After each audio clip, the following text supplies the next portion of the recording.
2022 is more than halfway through. Time flies when you're having fun, or when there's a new world-changing event being reported on for every news cycle every morning. But whether you're wanting to purchase a home or sell your current residence, the ever-changing news cycle can be hard to follow in relation to real estate. In this week's episode of Real Estate Roundup, a part of the Beyond Real Estate podcast, I'm Jalen McKenna, a mortgage advisor, and with me as always is Nick Gumpert, a realtor extraordinaire working in the greater Los Angeles area. And today we will be discussing what the rest of 2022 holds for the housing market, cover current trends, predictions for home prices, and the state of the rental market. If you're looking for clarity about what is happening in this current market, what to expect for the rest of 22, and how this all affects 2023, you won't want to miss this week's episode of Real Estate Roundup. Welcome to Beyond Real Estate with Jalen, the podcast discussing parenting, real estate, and business. Every week we go in depth on how to become successful in business and life. Jalen, take it away. As I said in the intro, there seems to be a never-ending list of news articles and factoids about what's going on in the real estate market, and it can cause a lot of confusion, especially how quickly we've seen this market change from earlier in this year to where we are today as of recording, which is mid-August. So today we're going to try to get some clarification for you. Just let you know exactly where we stand, what you can expect for the rest of this year, and how this is all going to affect the 2023 market. We're going to start off with what trends are currently affecting the housing market. Nick, you are currently selling some homes, buying some homes, being a busy realtor man. So what are you seeing out there in relation to, we'll start off with the buyers, and then let's go into sellers right after that. What are some trends that are currently affecting the market? Currently, buyers are able to get a hold of a lot more listings at list price and even below list price. Those are definitely some trends in the California market. To be more specific, in the San Gabriel Valley cities that I track, in and around 40% is a pretty normal percentage of homes throughout the San Gabriel Valley that have sold under list price. So those are real trends in real time for the San Gabriel Valley market that, again, buyers never were in that space 6 months ago. They weren't in that space 2 years ago. Right? So that I think that's newer, as well as, and here's an interesting one that I've shared on social media with a few posts recently, and that is buyers also being able to get seller credit. Again, that was unheard of 6 months ago and a year ago, to buy down their interest rate. So now prospective buyers out there, for those of you that feel like that market was so competitive, it is different now. Link in with a local real estate professional, because those that understand the space that we're currently in are able to optimize your situation. And that, going back to that seller credit, give an example, a $700,000 house. And if you get approved for, I don't know, in around 5%, which is not all that uncommon today, high fours, low fives, you can potentially, again, depending on how motivated that seller is, it's not unheard of for that seller to then give credit. So you're buying the home at list price, asking for seller credit within the transaction to get you at a 4.5 or even a 4% interest rate. So I think those are, again, are moves that you could never ask for 6 months ago as a buyer.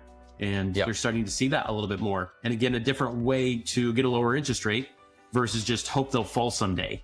Yeah, I'm waiting for them to drop. I actually had that conversation yesterday in an open house. I was asking some questions and, hey, have you got pre-approved yet? No, I haven't done that. No, like, what is your ideal situation? So I'm waiting for interest rates to drop a little bit more. I said, how far is enough for you? Yeah. That's because I think we all have those generalizations so often. Is, I'm waiting for things to slow down more. Slow down, how far? Like, how far are you hoping they slow down? Or how confident are you that they're going to slow down more 3 months from now? Right? Yep. So I think it's interesting, and it's important for prospective buyers to have that clarity so they can move when certain things do happen, or when certain things don't happen. What if they don't drop to 4.5%? Yeah. What will you do? Is that your cue by a certain date? Okay, by October 1st, if they're not at this threshold, I'm going to make a move regardless. I think, again, it's important to have that clarity so you're not just stuck waiting. No, not yet. No, not yet. Yeah. 5 years later, still no, not yet. And you've wasted so much money on rent and not building equity in a home. Great points there. So it sounds like it's more of a buyer's market, or it's getting more to that equilibrium So maybe still a seller's market, but that's not what we're seeing on the news. We're seeing houses are staying on the market for, God forbid, 6 days instead of just one weekend. What's currently going on with the seller side? It's tricky, right? Because I think it takes sellers longer to adapt to current market conditions than buyers. And I say that because sellers have that tie, that emotional tie, that sentimental tie to their house that they've been in, whether it's 7 years, 17 years, 20 years, that, hey, I hear about these home prices having to go down, but that's not my house. My house isn't going to be one of those that need a price reduction. And I should be able to sell for X because my neighbor sold for X dollars this time last year. And that's where good agents can come in to say, that was last year. Yeah. Last year is not this year. And here's where we need to be. And then pose the questions because, in my opinion, it matters who says it. And what I mean by that is I think a lot of agents out there try to sell their idea, their meaning the agent's idea, to say, hey, Jalen, we need to price your home at X, right? And then what's going to happen if it doesn't sell there? Jalen's going to get pissed off at me as the agent saying, you told me, versus posing that question to say, here's the stats for what they are in the last 30 days. Here's where the price points have sold, whether it be square footage of the home, condition of the home, location of the home, that all play a factor into the price. What are you comfortable with based on the facts showing you what they are? And now if you tell me, I thought I'd be able to sell a bit higher, but seeing that, I think we need to list for X. You told me that. I didn't convince you to say, Jay, this is where we should be. So it matters who says it. And for the sellers out there, it's important to know the facts of the last 30 days, not the last year. Perspective matters and current matters. And which is why you've seen over in and around 40% of properties throughout the San Gabriel Valley get price reductions. Why? Because again, the market's shifting and it's taken some sellers longer than others to accept, okay, I'm not going to be able to get that price that I was able to get a year ago, or I can't keep bumping it up like I could a year ago. My neighbor sold for 1.5, I can sell mine for 1.6. Yep. And just to piggyback off all this, pricing your home to sell, meaning maybe you're not the most expensive house on the market within your neighborhood, is very important, because the longer a home sits on the market, the more prospective buyers are going to say, what's wrong with it?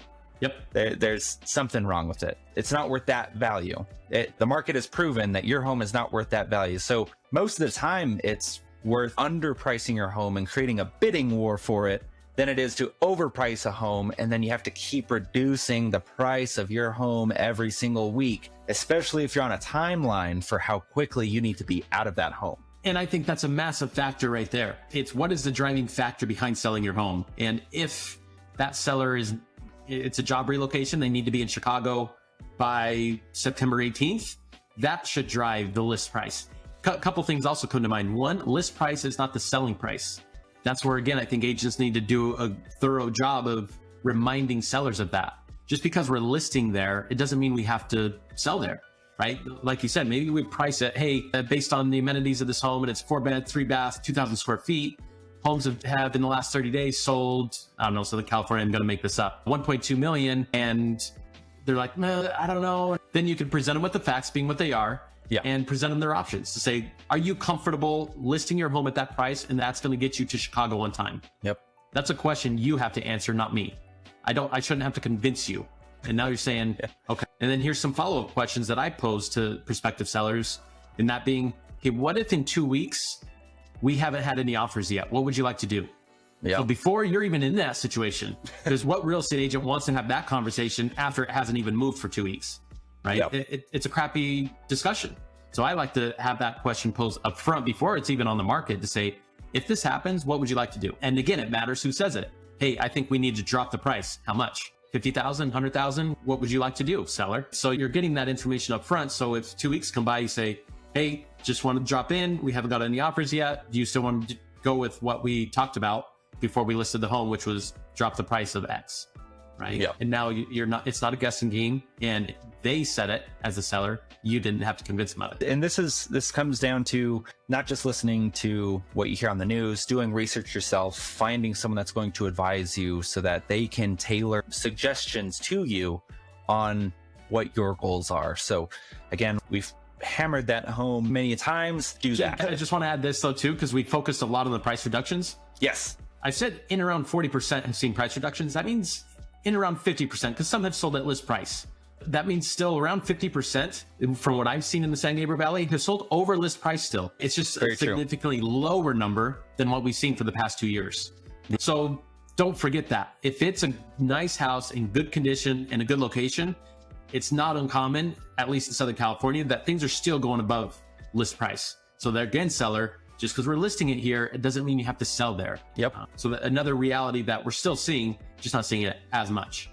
Yeah. And so now let's jump into the next thing that we constantly see a news cycle on as well, which is interest rates. A lot of people are seeing interest rates flattening out at around this mid fives to low fives. And that's what we're seeing just for an average. And so what does that actually mean for you, whether you're buying or selling?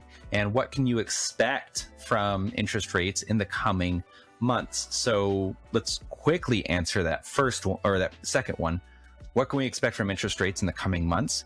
As long as there's no major world event, whether that be, I don't know, Russia invading another country or wars breaking out somewhere else in a major player, meaning like China, United States, some other European country that greatly affect the markets, interest rates are probably going to be standing around this. They do fluctuate still every hour, but at the same time, they're going to be around this mark for the foreseeable future, the next few months at least. And the biggest event that would change any of these interest rates would be if we do go into an official recession early next year, like a lot of experts have already predicted, then we would see interest rates go lower again. So we're talking 4s, 3s, maybe high 3s. And so that's a guessing game. Again, yeah, it's a guessing game. To Nick's point there, it's a guessing game. And anyone that tries to tell you that they know exactly what they're doing is full of shit. So one thing I'll piggyback on real quick too, why you've seen interest rates moderate, I think is a good term. Yeah. Because again, they're, like you said, they're still shifting, but it's just not as volatile. They're not rising at the rate at which they were. A big, heavy influencer in that was inflation. Yeah. And so inflation is starting to get reeled in and dialed in, and that's why you're seeing interest rates do what they've done, which is even lower a little bit. Because some people will argue we are in a recession for technicalities. Yeah. If you take the definition black and white, I think we are. But again, are we seeing massive layoffs and that extent? Not at this point in time. So yeah, good point there. Make sure that you also understand that everything that anyone says is a guessing game. It's all just predictive models and what we've seen in the past and applying those to what we're currently in. But now let's jump right into what to expect when it comes to home prices in the next year. So finishing out this year, early next year, where it's the start of the next buying season. What do we expect from home prices? With interest rates leveling off and not being as volatile as Nick pointed out, and if we do hit that recession next year versus if we don't, that can have two different results, to put it nicely. When it comes to home price predictions, we're kind of seeing it now where home prices are going to be leveling out. That supply versus demand is starting to balance itself out. So we're not seeing this drastic undersupply of homes for sale versus the amount of buyers. And as that balances out, where there's more sellers on the market and there's less buyers because not everyone can afford as much home with interest rates being where they are now, we're now seeing slow leveling out of a healthy housing market. So we're still in that seller's market, but we're seeing less of that drastic seller's market that we had at the beginning of this year. Yeah, and I'll make the argument that's why we need interest rates to stay about where they're at. I think if they do go in the low 4s, and God forbid they go back in the 3s, as ideal as that would be for prospective borrowers, you're going to be seeing a ton of competition, and you're going to see the minimal inventory that we do currently have wiped out, which then it'll go back to massive appreciation levels and massive price points that are going to price out a ton more people, which is, again, not a healthy market. Right now, we're starting to get into that healthier space, which for me personally, as an agent, I don't want to see low interest rates right now. As lucrative as that is, as Jay alluded to, for some people to get back in the game, but potentially borrow more to be able to afford that more expensive house, because again, if interest rates are lower, that allows you to increase your borrowing power. I just don't think that's healthy based on where we're currently at, because we've slowly ticked up in that inventory. Another silver lining of higher interest rates is the home appreciation. It slows that down. So what are home prices projected to do this year?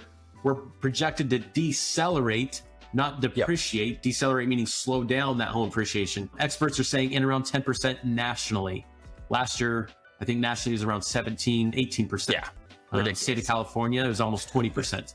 So you're going to see a deceleration, but even 10% is twice the normal appreciation rate over the last 30 years for the United States.